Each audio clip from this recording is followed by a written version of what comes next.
नमस्कार। आज हमारे पास एक YouTube ट्रांसक्रिप्ट है। राजस्थान की एक बड़ी ही परेशान करने वाली कहानी है। यहाँ सुनने में ही अजीब लगती है। ये एक हीलर या कह लें एक अन्वेषक के अनुभव पर आधारित है। वो एक ऐसी लड़की की मदद करने जाते हैं जो बोल सुन नहीं सकती और जिसे कहा जा रहा है कि उसकी मृत बहन की आत्मा ने जकड़ रखा है। हाँ बिल्कुल। और कहानी में मोड़ ऐसे हैं कि आप चौंक जाएंगे। तो चलिए इस उलझे हुए मामले की परतें खोलते हैं जरा। हाँ, ये वाकई एक जटिल मामला लगता है। इसमें सिर्फ आप कह सकती हैं अलौकिक पहलू ही नहीं है, बल्कि पारिवारिक सदमा, गहरा अपराध बोध और रिश्तों की जो उलझनें हैं वो साफ दिखती हैं। ये सिर्फ भूत प्रेत से ज्यादा एक परिवार के अंदर के अनकहे सच और तनाव की कहानी ज्यादा लगती है। तो किस्सा शुरू होता है एक फोन कॉल से। अन्वेषक को पता चलता है राजस्थान में एक लड़की है जिसे मदद की जरूरत है। अच्छा। बताया ये गया कि लड़की बोल सुन नहीं सकती और उसके पिता उसे घर की खिड़की से बांध कर रखते हैं। बांध कर? ये तो हाँ, ये जानकारी एक पड़ोसी के जरिए मिलती है। तो जब अन्वेषक वहां पहुंचते हैं, रात का समय था, माहौल थोड़ा आप समझ सकते हैं अजीब और डरावना सा लगा उन्हें। अगली सुबह उन्होंने छत से उस लड़की को देखा। कोई 16-17 साल की होगी, बाल बेतरतीब कटे हुए, चेहरे पर एक अजीब सी परेशानी। लेकिन जैसे ही लड़की ने अन्वेषक को देखा, वो चीखी, पर डर से नहीं, जैसे खुशी से पहचान लिया हो। ये भी अजीब है। हाँ, फिर घर के अंदर गए तो वहां का मंजर भी कुछ कम अजीब नहीं था। वो लड़की उनसे लिपटकर ऐसे रोने लगी जैसे पता नहीं कितने सालों बाद कोई अपना मिला हो। कमरा एकदम अस्त व्यस्त, बासी खाना पड़ा हुआ है और जमीन पर 10, 20, 50 के नोट बिखरे पड़े, जिन्हें वो छूती भी नहीं थी। पैसे बिखरे हुए, इसका क्या मतलब हो सकता है? पता नहीं, शायद कोई मतलब रहा उसका। खैर, अब बात करने की दिक्कत थी तो पास के स्कूल से एक सांकेतिक भाषा जानने वाले शास्त्री जी, उन्हें बुलाया गया।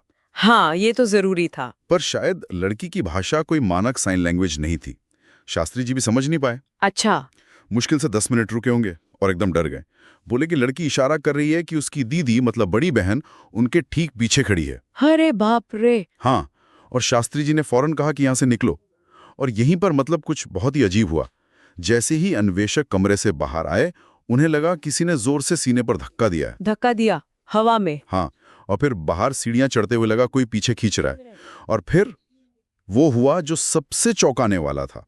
वो लड़की जो कभी बोली नहीं थी, खिड़की से चिल्लाई, पड़ोसी का नाम लेकर पुकारा। क्या? जिसने कभी बोला ही नहीं? हाँ, आवाज थोड़ी लड़खड़ाई हुई थी पर थी बिल्कुल साफ। ये तो कहानी का रुख ही बदल देता है।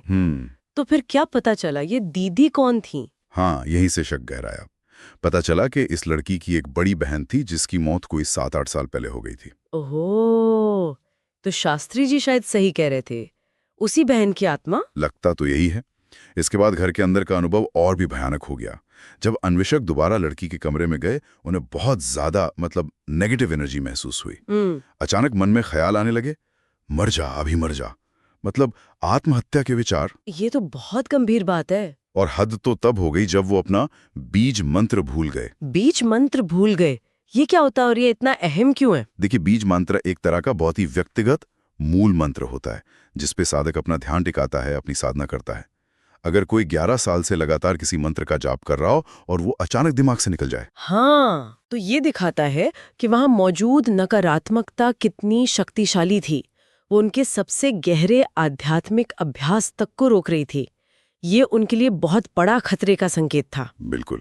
इतने डरावने अनुभव के बाद जाहिर है अन्वेषक को लगा कि भाई जवाब तो पिता के पास ही मिलेंगे।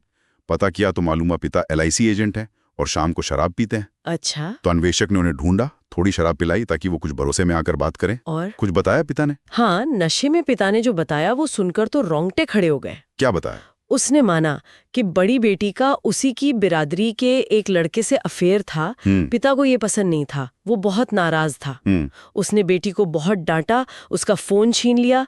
इसके बाद बेटी ने जहर खा लिया। हे भगवान! और पिता ने गुस्से में या शायद लापरवाही में उसे मरने दिया, उसे बचाने की कोशिश तक नहीं की। ये तो भयानक है। अपनी बेटी को। हाँ, और पिता ने ये भी बताया कि अब बड़ी बेटी की आत्मा छोटी बेटी के शरीर में आती है। अच्छा। और वो आत्मा पिता को घर से बाहर नहीं जाने देती, कहीं इलाज के लिए भी नहीं। रोकती है? हाँ, और उसे शारीरिक चोट भी पहुंचाती है।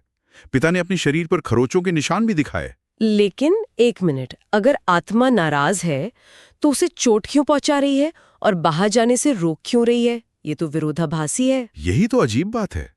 पिता ने बताया कि वो आत्मा उसे जेल जाने से भी रोकती है। जेल जाने से? क्यों? शायद इसलिए कि अगर पिता जेल चला गया तो छोटी बहन बिल्कुल अकेली रह जाएगी। ओह, तो ये एक तरह की सजा भी है और सुरक्षा भी। अजीब कश्मकश है। पिता को डर लगता होगा कि कोई बाहरी आदमी उसे जेल ना भिजवा दे। बिल्कुल। और फिर उसी रात अन्वेषक को एक सपना आया, बहुत ही अजीब। सपना? क्या देखा सपने में? सपने में देखा कि पिता बड़ी बेटी के बाल पकड़कर पीट रहा है, फिर उसे आंगन में लाकर उसकी पीठ पर मुक्के मार रहा है, जिससे वो उल्टियां कर रही है। ये क्या था? शायद जहर खाने के बाद बचाने की कोशिश? हाँ, पर इतनी क्रूरता से? शायद सपने में ही उसे लड़की के क्रियाकर्म का धुंधला सा दृश्य दिखा और उसकी एक तस्वीर, एक चेहरा जो उसने असल में कभी नहीं देखा था। और अगले दिन जब उसने पिता से उस तस्वीर के बारे में पूछा तो पिता ने वही तस्वीर दिखाई जो सपने में दिखी थी। मतलब सपने में देखी तस्वीर असली निकली। ये तो अलौकिक पुष्टि जैसी हो गई। हाँ, तो ये पूरी स्थिति एक ऐसे चक्रव्यूह जैसी है जिससे निकलना नामुमकिन लग रहा है। बिल्कुल। आत्मा पिता को सजा भी दे रही है, उसकी रक्षा भी कर रही है। छोटी बहन का बर्ताव भी बदलता रहता है, कभी खुश कभी परेशान, जैसे वो भी अपनी दीदी की मौजूदगी से कहीं ना कहीं जुड़ी हुई है। और पूरा परिवार उसी घर में फंसा हुआ है। आत्मा उन्हें बाहर निकलने नहीं दे रही। तो अंत में हुआ क्या? अन्वेषक कुछ कर पाए? नहीं। आखिरकार अन्वेषक को बिना किसी समाधान के ही लौटना पड़ा। ओह। परिवार उसी भयावह स्थिति में फंसा हुआ है। पिता का तो यह मानना है कि वो उस घर से कभी निकल ही नहीं सकते। कहता है वहां भगवान का नाम तक जुबान पर नहीं आता, कोई मंत्र याद नहीं रहता। और छोटी बहन? उसकी हालत वैसी ही बनी हुई है, कभी ठीक लगती है, कभी परेशान। उफ, ये कहानी तो वाकई कई गहरे सवाल छोड़ जाती है।